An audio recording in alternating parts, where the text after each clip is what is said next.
This is Benny. He likes to expand his knowledge, but he's unhappy. He is eager to obtain more knowledge through dialogues, but he wants different concepts. He needs proximity in the information, and he wants to get them online. Because till now, he haven't heard about Binus TV. This is what you will get in www.binus.tv. Complete reviews about activities of many universities, unique guests from various communities, interesting topics from trusted experts, and it's diversely you. Want to learn more? Gado Gado is a talk show that combines entertainment and information. In Ngorek, you can see our rector's dialogues. Rebutan evokes excitement with multiple presenters.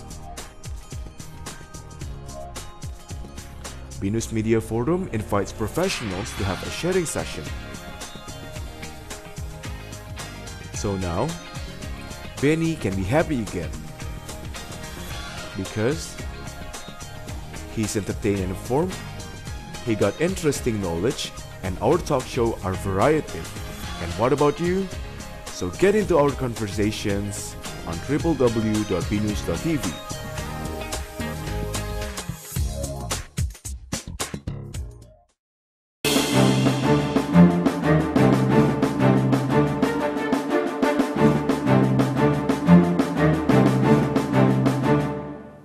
Oke, pemirsa, kembali ke program The Inspirator bersama Ibu Sinta Bubu ya.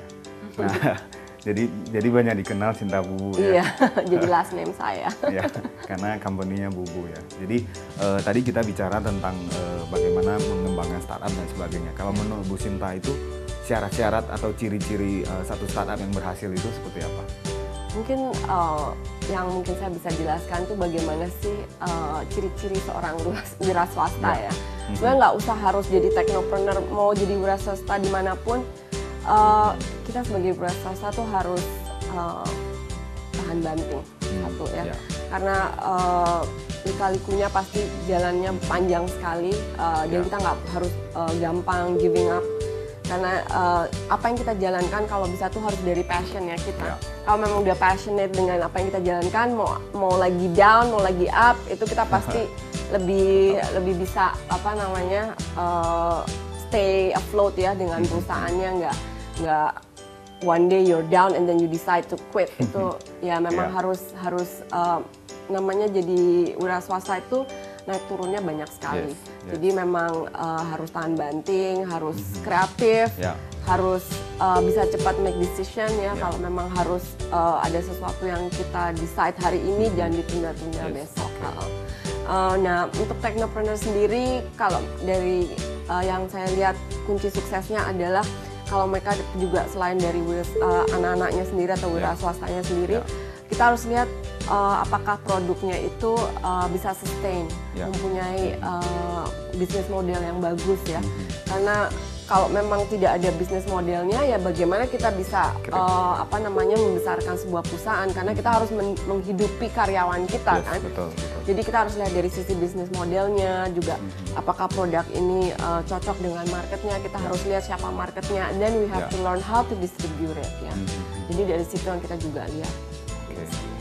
Jadi sehingga karena banyak yang mungkin memulai, banyak yang lihat Facebook, lihat Twitter dan sebagainya. Akhirnya banyak yang memulai, tapi nggak banyak yang jadi. Gitu. Ya, itu mungkin karena biasanya ngelihat hype ya. Karena ngelihat media selalu meliput yang keren-kerennya aja gitu ya. Jadi ya saya berharap kalau mau menjadi technopreneur ya udah harus siap mental juga ya.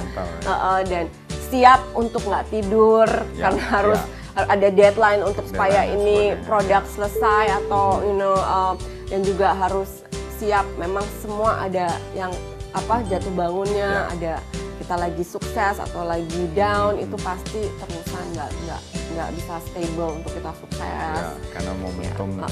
Karena banyak yang misalnya lihat Instagram hanya berapa bulan jual ke Facebook dan sebagainya. Mereka mungkin wow dengan angkanya gitu, tapi prosesnya itu harus juga sangat ini.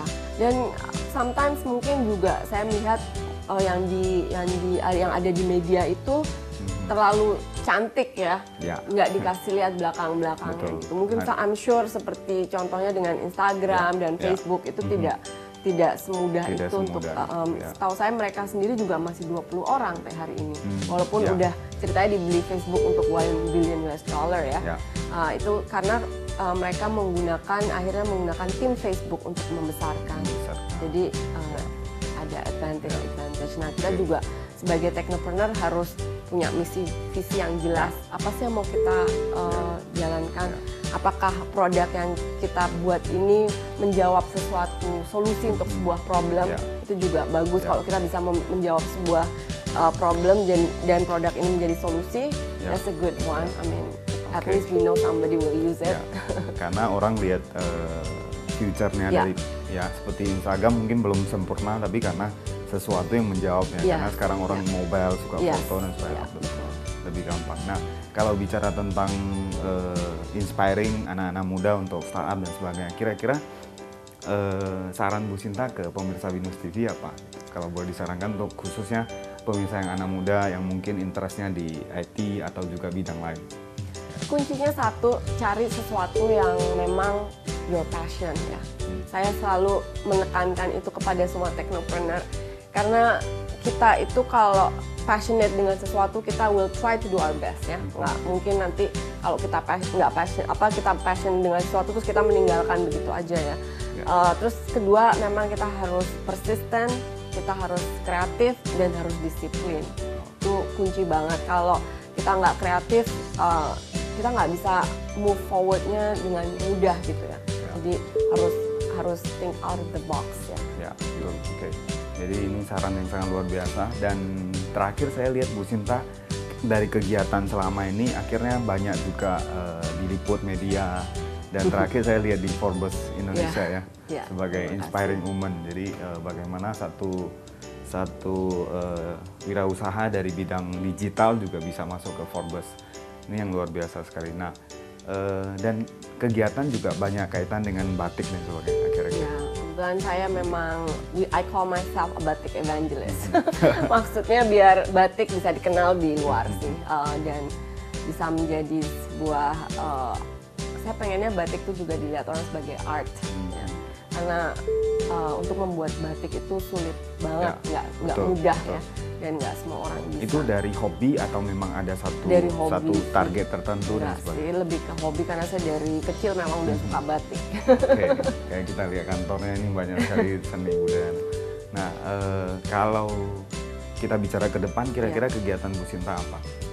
Mungkin saya akan tetap coba membangun perusahaan-perusahaan digital di Indonesia, dan saya juga tetap akan mendorong technopreneur untuk bisa besar di Indonesia. Dan of course becoming the next world class company.